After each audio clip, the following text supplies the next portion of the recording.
Good morning friends, welcome to the channel quick book learner. I am Sakshi और जो आज हम पढ़ने वाले हैं वो अपना लेक्चर 4 कंप्लीट करेंगे एमपीपीएससी यूनिट 10 के लिए। जो आज हमारा टॉपिक होगा फ्रेंड्स, हम संघ लोक सेवा आयोग पढ़ चुके हैं, आज राज्य लोक सेवा आयोग के बारे में पढ़ेंगे। और मुख्यतः क्योंकि राज्य लोक सेवा आयोग हम मध्य प्रदेश परीक्षा की तैयारी कर रहे हैं तो मध्य प्रदेश लोक सेवा आयोग की क्या करेंगे के बारे में अध्ययन करेंगे। तो फ्रेंड्स, हम लोग मध्य प्रदेश लोक सेवा आयोग के बारे में अध्ययन करेंगे और एमपीपीएससी यूनिट 10 के लिए क्या है जो अत्यंत महत्वपूर्ण टॉपिक है। अब हम बात करते हैं कि फ्रेंड्स हम पढ़ेंगे क्या क्या। तो हम क्या पढ़ेंगे, गठन पढ़ेंगे, प्रकृति पढ़ेंगे कि आखिर राज्य लोक सेवा आयोग की प्रकृति कैसी है, संवैधानिक है, सांविधिक है, क्या है, इसकी संरचना के बारे में पढ़ेंगे, नियुक्ति किस तरीके से मध्य राज्य लोक सेवा आयोग के या हम कहें मध्य प्रदेश लोक सेवा आयोग के अध्यक्ष और सदस्यों की नियुक्ति की जाती है, कार्यकाल कितना होता है अध्यक्ष और सदस्यों का, वेतन भत्ता कितना मिलता है, वो अपना त्यागपत्र किसको देते हैं, राज्य लोक सेवा आयोग के अध्यक्ष व सदस्य, इनको पद से निकालता कौन है, आयोग के क्या कार्य हैं, आयोग की स्वतंत्रता, मध्य प्रदेश के जितने भी प्रशिक्षण संस्थान हैं जो कि लोक सेवा आयोग से संबंधित हैं उनके बारे में पढ़ेंगे, कुछ इंपॉर्टेंट फैक्ट्स के बारे में पढ़ेंगे और अंततः लास्ट टॉपिक जो होगा हमारा वो संयुक्त लोक सेवा आयोग के बारे में होगा, जॉइंट पब्लिक सर्विस कमीशन के बारे में होगा। इतनी चीज़ों को पढ़ने के बाद हमारा टॉपिक क्या हो जाएगा, पूर्ण हो जाएगा, कंप्लीट हो जाएगा। और फ्रेंड्स, कोई भी इंपॉर्टेंट टॉपिक जो एग्जाम पॉइंट ऑफ व्यू से इंपॉर्टेंट है वो कुछ भी नहीं छूटेगा। तो अब हम बात करते हैं मध्य प्रदेश लोक सेवा आयोग के बारे में। तो सबसे इंपॉर्टेंट चीज़ जो हमें पहले पढ़नी है वो ये है कि राज्य लोक सेवा आयोग को राज्य के प्रशासन का शिल्पकार कहा जाता है। तो राज्य के प्रशासन का शिल्पकार किसको कहा जाता है, राज्य लोक सेवा आयोग को। अब हम बात करते हैं सबसे पहले पृष्ठभूमि की कि आखिर राज्य लोक सेवा आयोग शुरुआत कैसा हुआ। तो हम जानते हैं फ्रेंड्स कि लोक सेवा आयोग का जो कौन से अधिनियम के द्वारा लोक सेवा आयोग को लाने की बात की गई थी, तो 1900 भारत शासन अधिनियम 1919 के तहत। अब बात करते हैं प्रांत में लोक सेवा आयोग का जो गठन किया गया है, जो राज्यों में लोक सेवा आयोग का गठन किया गया है वो कौन से अधिनियम के तहत किया गया है, भारत शासन अधिनियम 1935 के तहत किया गया है। 26 जनवरी 1950 को भारतीय संविधान के अनुच्छेद 315 के खंड 1 के अनुसार प्रांतों में लोक सेवा आयोग का क्या हुआ है, गठन हुआ है। फ्रेंड्स, हमने पढ़ा था कि अनुच्छेद 315 में क्या बात की गई है, संघ लोक सेवा आयोग और राज्य लोक सेवा आयोग के गठन की बात की गई है। हम संघ लोक सेवा आयोग पढ़ चुके हैं और आज क्या पढ़ रहे हैं, राज्य लोक सेवा आयोग। तो राज्य लोक सेवा आयोग का प्रावधान कौन से अनुच्छेद में दिया गया है, अनुच्छेद 315 में दिया गया है।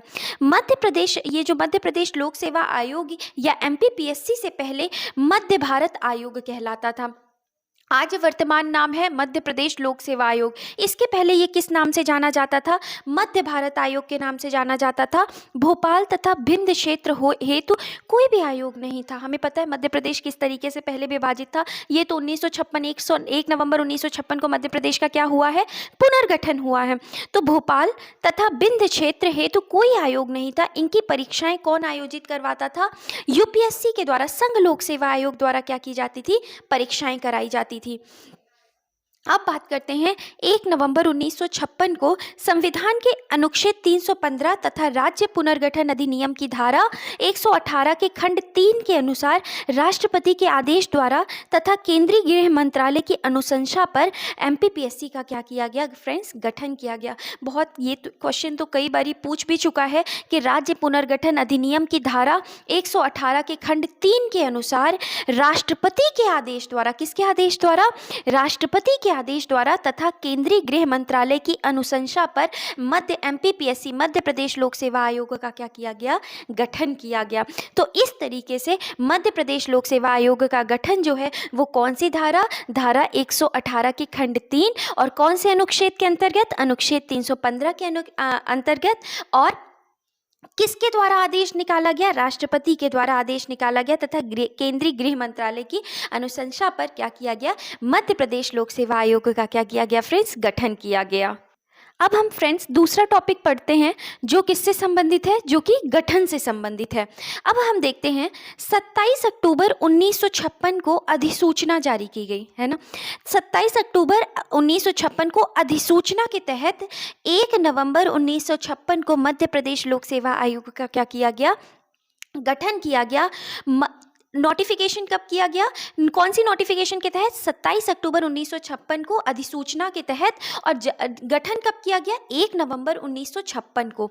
मध्य प्रदेश लोक सेवा आयोग का गठन राज्य पुनर्गठन अधिनियम 1956 की धारा 118 के खंड 3 के तहत क्या किया गया है। तो हमें पता है राज्य पुनर्गठन कब हुआ था, 1956, और इसी में लोक सेवा आयोग के गठन की बात की गई है। कौन सी धारा, धारा 118 के खंड 3 के तहत।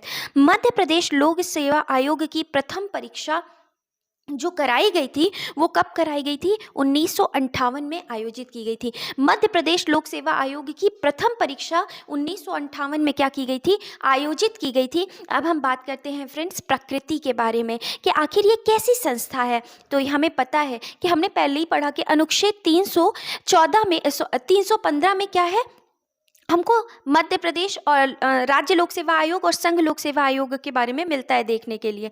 तो ये जब हमको संविधान में देखने को मिल रहा है तो कोई कुछ कंफ्यूजन ही नहीं होना चाहिए। यह एक कैसी निकाय है, संवैधानिक निकाय है। यह आयोग राज्य की सर्वोच्च सेवाएं जैसे उप जिलाधीश, डीएसपी आदि की भर्ती एजेंसी क्या है, संस्था है। तो जो भी ये सारी भर्तियां होती हैं, चाहे उप जिलाधीश की हो, डीएसपी की हो, ये सभी जो भी राज्य की सर्वोच्च सेवाएं हैं या जो सर्वोच्च भर्ती सेवाएं हैं वो किसके द्वारा करवाई जाती हैं, राज्य लोक सेवा आयोग के द्वारा करवाई जाती हैं।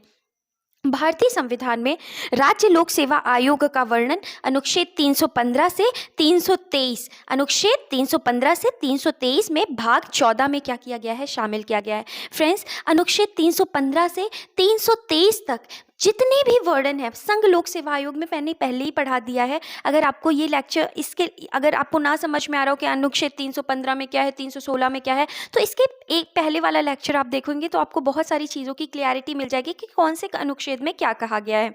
तो अब बात करते हैं संरचना के बारे में। तो अगर आप फ्रेंड्स संरचना देखेंगे तो सदस्य संख्या संविधान में वर्णित नहीं है। वेरी इंपॉर्टेंट फैक्ट फ्रेंड्स कि सदस्य संख्या, कितनी सदस्य संख्या होगी ये वर्णित नहीं है। हमने पढ़ा था फ्रेंड्स कि संघ लोक सेवा आयोग में जो सदस्य संख्या है वो कौन निर्धारित करता है, सेवा शर्तें प्लस सदस्य संख्या राष्ट्रपति निर्धारित करता है। सदस्य संख्या यहाँ पर भी राज्य लोक सेवा आयोग में भी वर्णित नहीं है, लेकिन कितने सदस्य होंगे इसका निर्धारण कौन करेगा, राज्यपाल करेगा।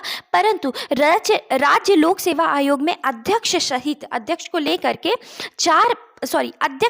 के 5 सदस्य क्या किए गए हैं, स्वीकृत किए गए हैं। मतलब एक अध्यक्ष और 4 सदस्य।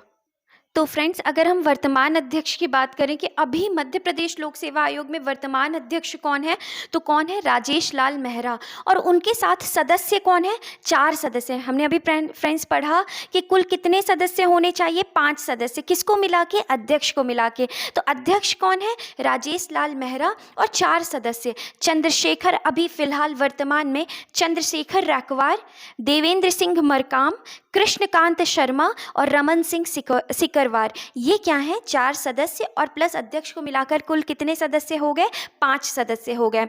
मध्य प्रदेश लोक सेवा आयोग की अगर हम संरचना की बात करते हैं तो हमें पता है अध्यक्ष होता है, सदस्य होता है, और कौन होता है, सचिव होता है। तो अध्यक्ष, सदस्य और क्या होता है, सचिव होता है। और यहीं पे उप सचिव होगा, परीक्षा नियंत्रक होगा, जो और लोग होते हैं, परीक्षा नियंत्रक, उप परीक्षा नियंत्रक और सहायक सचिव। तो ये मध्य प्रदेश लोक सेवा आयोग की क्या है फ्रेंड्स, संरचना है। अध्यक्ष, सदस्य, सचिव, उप सचिव, परीक्षा नियंत्रक, उप परीक्षा नियंत्रक और एक सहायक सचिव। अगर हम फिलहाल बात करें कि सचिव कौन है, तो प्रबल सिपाहा है, और उप सचिव कौन है, राखी सहाय हैं। और अगर हम फ्रेंड्स बात करें कि मध्य प्रदेश लोक सेवा आयोग के प्रथम अध्यक्ष कौन रहे, तो कौन रहे, डीवी रेगे। उसके बाद कौन आए, एचसी सेठ, फिर SP Mushran, R Radhakrishnan, MP Srivastava, KC Tiwari, KN Sinha, N Sundaram, MB Pito, S L. Sharma, J N. Kaul, Om Prakash Mehra, Vinay Shankar Dubey, Pradeep Kumar Joshi, Ashok Kumar Pandey, Vipin Vyavahar, Bhaskar Choubey और राजेश लाल मेहरा। और अभी ये कौन आ गए? राजेश लाल मेहरा, जो कि अभी कौन है? वर्तमान में है। तो इस तरीके से फ्रेंड्स ये सभी क्या रहे हैं? शुरू में 1956 से लेकर के आज तक जो भी अध्यक्ष रहे हैं उनके क्या है, ये उनके आप ये क्या देख रहे हैं? नाम देख रहे हैं। तो इस तरीके से फ्रेंड्स हमने देखा कि मध्य प्रदेश के लोक सेवा आयोग के अभी 1956 से लेकर के अभी तक 18वें नंबर तक राजेश लाल मेहरा जो हैं वो 18वें नंबर के क्या हैं? अध्यक्ष हैं, और वर्तमान के में क्या हैं? अध्यक्ष हैं। अब हम बात करते हैं नियुक्ति और योग्यताओं के बारे में। तो राज्य लोक सेवा आयोग के अध्यक्ष व सदस्यों की नियुक्ति किसके द्वारा होती है? राज्यपाल द्वारा की जाती है। इन्हें पद से मुक्त करने का अधिकार, मतलब इन्हें पद से निकालना या इनको पद से हटाना, निष्कासन करने का अधिकार किसके पास होता है? राष्ट्रपति के पास होता है। फ्रेंड्स ये बात हमेशा याद रखना, नियुक्ति किसके द्वारा होगी? लोक सेवा आयोग की, राज्य लोक सेवा आयोग की। सब कुछ राज्यपाल करेगा, लेकिन अगर पद से हटाना है तो पद से हटाने का कार्य कौन करेगा? राष्ट्रपति करेगा। संविधान में आयोग के अध्यक्ष व सदस्यों की योग्यता का उल्लेख नहीं है, परंतु यह आवश्यक है कि आयोग के सदस्यों को भारत सरकार या राज्य सरकार के अधीन कम से कम 10 वर्ष काम करने का क्या होना चाहिए? अनुभव होना चाहिए। तो हमारे संविधान में किस राज्य लोक सेवा आयोग या संघ लोक सेवा आयोग के अध्यक्ष और सदस्यों की क्या योग्यता होगी, इसका वर्णन नहीं है। लेकिन एक बात बोली गई है कि अगर कोई भी सदस्य होगा तो इस बात की, मतलब इस बात की पुष्टि होनी चाहिए कि भारत सरकार या राज्य सरकार के अधीन कम से कम 10 वर्ष काम करने का उसके पास क्या होना चाहिए? अनुभव होना चाहिए। अब हम बात करते हैं फ्रेंड्स, नियुक्ति किसके द्वारा होगी? राज्यपाल के द्वारा। हटा कौन सकता है? राष्ट्रपति हटा सकते हैं उनको उनके पद पर से। अब हम बात करते हैं पुनर्नियुक्ति के बारे में, दोबारा नियुक्ति के बारे में या प्रमोशन के बारे में, पदोन्नति के बारे में। तो राज्य लोक सेवा आयोग का अध्यक्ष अन्य लोक सेवा आयोग का क्या बन सकता है? अध्यक्ष बन सकता है, तथा संघ लोक सेवा आयोग का अध्यक्ष बन सकता है या क्या बन सकता है? सदस्य बन सकता है। तो राज्य लोक सेवा, अगर कोई भी राज्य लोक सेवा आयोग का अध्यक्ष है तो वो दूसरे लोक सेवा आयोग का अध्यक्ष बन सकता है। डिमोशन नहीं होगा, नीचे के पद पर नहीं भेजा जाएगा, ऊपर के पद पर भेजा जाएगा। और पुनर्नियुक्ति मतलब एक ही पद पर दोबारा से नियुक्ति नहीं की जाएगी। तो अगर वो कि कहीं का किसी लोक सेवा आयोग का क्या है? अध्यक्ष है, तो उसको दूसरे लोक सेवा आयोग का अध्यक्ष या संघ लोक सेवा आयोग का अध्यक्ष या सदस्य बनाया जा सकता है। लेकिन सदस्य लोक सेवा आयोग का सदस्य नहीं बनाया जा सकता, राज्य लोक सेवा आयोग का सदस्य नहीं बनाया जाएगा। क्यों? क्योंकि वो पहले से अध्यक्ष में है, के पद पर है, और उसी राज्य का दोबारा से क्या? अध्यक्ष नहीं बनेगा। आयोग के सदस्य निम्न 2 पद में से किसी एक पद पर क्या कर सकते हैं? पदोन्नति के पात्र होते हैं। या तो वो यूपीएससी का सदस्य या अध्यक्ष बन सकते हैं, कोई भी सदस्य है, या तो वो यूपीएससी का क्या बन सकता है? सदस्य बन सकता है या अध्यक्ष बन सकता है। वह उसी राज्य अथवा किसी राज्य के राज्य लोक सेवा आयोग का अध्यक्ष बन सकता है। बस वही चीज़ है फ्रेंड्स कि अगर वो क्या है? सदस्य है, तो उसी राज्य या किसी अन्य राज्य के लोक सेवा आयोग का क्या बन सकता है? अध्यक्ष बन सकता है। कुल मिला के इतनी सी फ्रेंड्स बात है कि उसका प्रमोशन हो रहा है। तो अगर वो सदस्य के पद में है, किसी राज्य लोक सेवा आयोग के सदस्य के पद पर है, तो या तो वो क्या बन सकता है? यूपीएससी का सदस्य या अध्यक्ष बन सकता है, या तो फिर क्या बन सकता है? वो किसी राज्य का, किसी भी राज्य का क्या बन सकता है? क्योंकि वो सदस्य के पद पर काम कर चुका है, तो फिर वो किसी राज्य के किसी भी राज्य में क्या कर सकता है? अध्यक्ष के रूप में क्या कर सकता है? कार्य कर सकता है। अब अगर हम फ्रेंड्स बात करें तो इनका कार्यकाल कितना होता है? तो इनका कार्यकाल 6 वर्ष और अधिकतम उम्र 62 वर्ष, मतलब जो भी पहले हो जाए। तो कार्यकाल 6 वर्ष और अधिकतम उम्र इनकी कितनी है?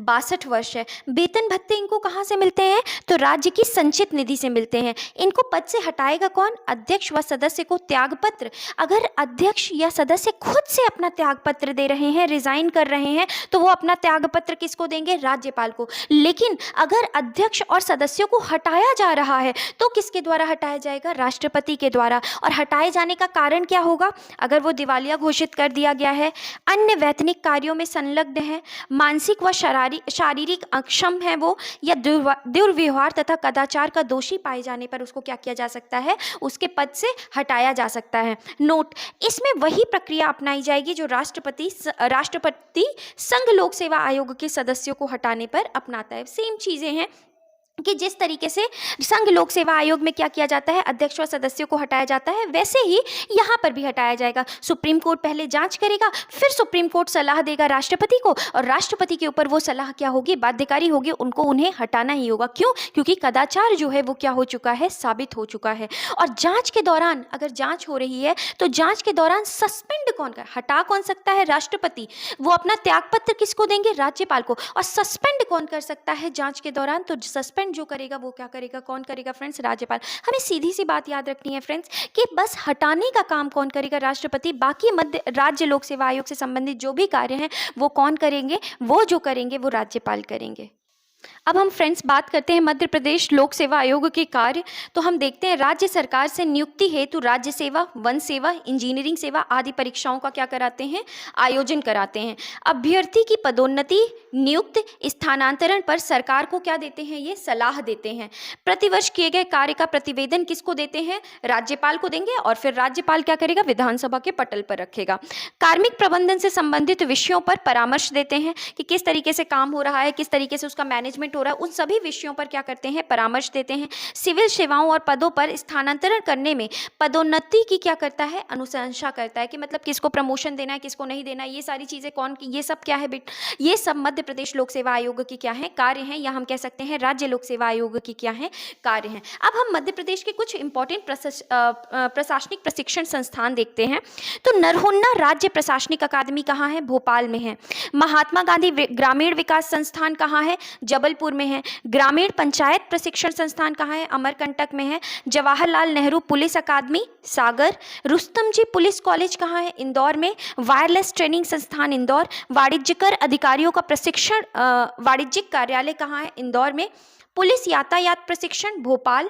राज्य पुलिस अकादमी, भौरी, Bhopal. Sanjay Gandhi youth leadership and rural development training institute कहाँ है, पंचमढ़ी में है। इस तरीके से फ्रेंड्स हमने प्रशासनिक प्रशिक्षण संस्थान के बारे में क्या कर लिया है, अध्ययन कर लिया है।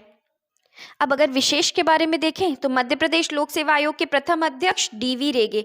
लोक सेवा आयोग अपनी वार्षिक रिपोर्ट किसको सौंपते हैं, तो राज्यपाल को। मध्य प्रदेश लोक सेवा आयोग के मुख्यालय के सामने एक नोट है, इंपॉर्टेंट पॉइंट है कि मध्य प्रदेश लोक सेवा आयोग के मुख्यालय के सामने सादत खां स्वतंत्रता सेनानी की क्या है, समाधि है। इन्होंने महू इंदौर से 1857 की क्रांति में क्या किया था, भाग लिया था। अभी बात करते हैं मध्य प्रदेश लोक सेवा आयोग की स्वतंत्रता क्या है। तो नियुक्ति के पश्चात कोई भी अलाभकारी परिवर्तन नहीं होगा, इनके वेतन कम नहीं किए जा सकते। कार्यकाल के दौरान वेतन में कटौती नहीं की जा सकती। राज्य लोक सेवा आयोग के अध्यक्ष व सदस्यों की नियुक्ति राज्यपाल द्वारा, किंतु उन्हें हटाने का अधिकार किसको है, राष्ट्रपति को है। राज्य लोक सेवा आयोग के अध्यक्ष व सदस्य पुनः उसी पद पर नियुक्त नहीं किया जा सकता, हमने फ्रेंड्स देखा है। अब हम बात करते हैं कार्यवाहक अध्यक्ष के बारे में। हमने फ्रेंड्स पढ़ा था, जब हम संघ लोक सेवा आयोग पढ़ रहे थे तभी पढ़ा था कि जो कार्यवाहक अध्यक्ष है उसके बारे में हमको जानकारी कौन से अनुच्छेद में मिलती है, 316 के 1A में मिलती है। तो एक ही काम के तहत राज्यपाल जो है मध्य प्रदेश लोक सेवा आयोग के किसी सदस्य को क्या बना सकता है, कार्यवाहक अध्यक्ष बना सकता है। कार्यवाहक अध्यक्ष का मतलब क्या होता है फ्रेंड्स, कि अगर उस अभी फिलहाल के लिए अध्यक्ष का पद संभालने वाला कोई नहीं है तो सदस्य को अध्यक्ष का तब तक के लिए, जब तक अध्यक्ष अपने पद पर नियुक्त नहीं हो जाता या अपना पद दोबारा से धारण नहीं कर लेता है, तब तक के लिए सदस्य को क्या किया जाता है, अध्यक्ष का कार्यभार सौंप दिया जाता है। उसी को कहा जाता है कार्यवाहक अध्यक्ष। तो बस यही चीज है कार्यवाहक अध्यक्ष के बारे में जानकारी। 316 1 क में शर्तें क्या है, जब अध्यक्ष का पद रिक्त हो, खाली हो, या अध्यक्ष अपना काम अनुपस्थिति या अन्य दूसरे कारणों से नहीं कर पा रहा हो, तब क्या होता है, राज्यपाल किसी सदस्य को, राज्य लोक सेवा आयोग के किसी भी सदस्य को क्या अध्यक्ष का कार्यभार क्या कर देते हैं, सौंप देते हैं, और वो क्या कहलाने लगता है, कार्यवाहक अध्यक्ष कहलाने लगता है। और नोट एक देखिए, प्रदीप कुमार जोशी जो है मध्य प्रदेश लोक सेवा आयोग और संघ लोक सेवा आयोग दोनों पद पर क्या कर चुके हैं, कार्य कर चुके हैं। तो प्रदीप कुमार जोशी, अभी हमने फ्रेंड्स पढ़ा था कि संघ लोक सेवा आयोग के अभी फिलहाल में वर्तमान में कौन है अध्यक्ष, मनोज सोनी है। संघ लोक सेवा आयोग के मनोज सोनी के पहले जो थे अध्यक्ष वो कौन थे, प्रदीप कुमार जोशी। तो प्रदीप कुमार जोशी मध्य प्रदेश लोक सेवा आयोग और संघ लोक सेवा आयोग दोनों के पद पर क्या कर चुके हैं, कार्य कर चुके हैं, रह चुके हैं। अब हम बात करते हैं केंद्रीय प्रशासनिक अधिकरण के बारे में, कैट के बारे में, जिसको इंग्लिश में सेंट्रल एडमिनिस्ट्रेटिव ट्रिब्यूनल कहते हैं। इसकी स्थापना 1 नवंबर 1985 को हुई थी। अनुच्छेद 323 क के तहत इसका क्या किया गया था, गठन किया गया था। इस अधिकरण का उद्देश्य लोक सेवकों से संबंधित विवादों का क्या कराना, निपटारा कराना। वर्तमान में केंद्रीय प्रशासनिक अधिकरण की 17 नियमित न्यायपीठ हैं। कैट के सभी पदों की नियुक्तियां राष्ट्रपति द्वारा की जाती हैं। तो फ्रेंड्स ये इंपॉर्टेंट रहा। सेंट्रल एडमिनिस्ट्रेटिव ट्रिब्यूनल के बारे में, किसकी स्थापना 1 नवंबर 1985 कौन से अनुच्छेद के तहत, 323 के क के तहत की गई थी। और इसकी सभी नियुक्तियां जो हैं वो किसके द्वारा की जाती हैं, राष्ट्रपति के द्वारा करवाई जाती हैं। अब अगर हम पढ़ें मध्य प्रदेश प्रशासनिक अधिकरण के बारे में, स्थापना 1985, मुख्यालय जबलपुर। और कौन से अनुच्छेद के तहत मध्य प्रदेश प्रशासनिक अधिकरण बनाया गया, सेम वही अनुच्छेद 323 क के तहत इसका गठन किया गया। उद्देश्य लोक सेवकों से संबंधित विवादों का क्या कराना, निपटारा कराना। लेकिन 1 अप्रैल 2003 को मध्य प्रदेश ने इस अधिकरण को क्या कर दिया है, समाप्त कर दिया है। फ्रेंड्स अब एक इंपॉर्टेंट फैक्ट और बचा है, या एक इंपॉर्टेंट चीज संयुक्त लोक सेवा आयोग के बारे में। तो जल्दी से संयुक्त लोक सेवा आयोग के बारे में देख लेते हैं कि भारत शासन अधिनियम 1935 के तहत संयुक्त लोक सेवा आयोग का क्या किया गया था, गठन किया गया था। सबसे पहले संयुक्त लोक सेवा आयोग जो बनाई गई थी 1966 में पंजाब और हरियाणा राज्य के लिए संयुक्त राज्य लोक सेवा आयोग का क्या किया गया था, गठन किया गया था। थोड़े समय के लिए किया गया था। अब गठन जो है, इसके गठन के बारे में, संयुक्त लोक सेवा आयोग के गठन के बारे में हमको प्रावधान अनुच्छेद 315 के खंड 2 में मिलता है। क्या है, जब 2 या इससे अधिक राज्यों के लिए संयुक्त राज्य लोक सेवा आयोग की क्या की जाती है, गठन किया जाता है। संयुक्त लोक सेवा आयोग का गठन राज्य विधानमंडलों के आग्रह से कौन करता है, संसद के द्वारा किया जाता है। तो संयुक्त लोक सेवा आयोग के मतलब 2 राज्य मिल करके क्या करेंगे, 2 राज्य मिल करके मतलब उनका पेपर जो है वो एक ही मतलब जॉइंट पब्लिक कमीशन के द्वारा किया जाता है। तो विधानमंडलों के आग्रह, विधानमंडल क्या करेगा, आग्रह करेगा किससे, संसद से। तो संसद अगर चाहे तो बना सकती है, क्या बना सकती है, संयुक्त लोक सेवा आयोग का क्या कर सकती है, गठन कर सकती है। इसकी प्रकृति कैसी है, तो ये सांविधिक निकाय है। नियुक्ति और कार्यकाल राष्ट्रपति, व कार्यकाल 6 वर्ष या 62 वर्ष की आयु जो भी पहले हो। और त्यागपत्र व पद से मुक्ति, त्यागपत्र अगर देना है उनको या पद से कोई निकालेगा वो कौन करेगा, राष्ट्रपति करेंगे। कौन करेगा, राष्ट्रपति करेगा। और नियुक्ति कौन कर रहा है, वो भी कौन कर रहा है, राष्ट्रपति कर रहा है। अगर हम बात करते हैं संयुक्त लोक सेवा आयोग के बारे में, तो नियुक्ति कौन कर रहा है, राष्ट्रपति कर रहा है। त्यागपत्र किसको देंगे, राष्ट्रपति को। पद से निकालेगा कौन, राष्ट्रपति। सेवा शर्तें जो हैं वो कौन निर्धारित करेगा, राष्ट्रपति। सदस्य संख्या का निर्धारण भी किसके द्वारा किया जाएगा, राष्ट्रपति के द्वारा।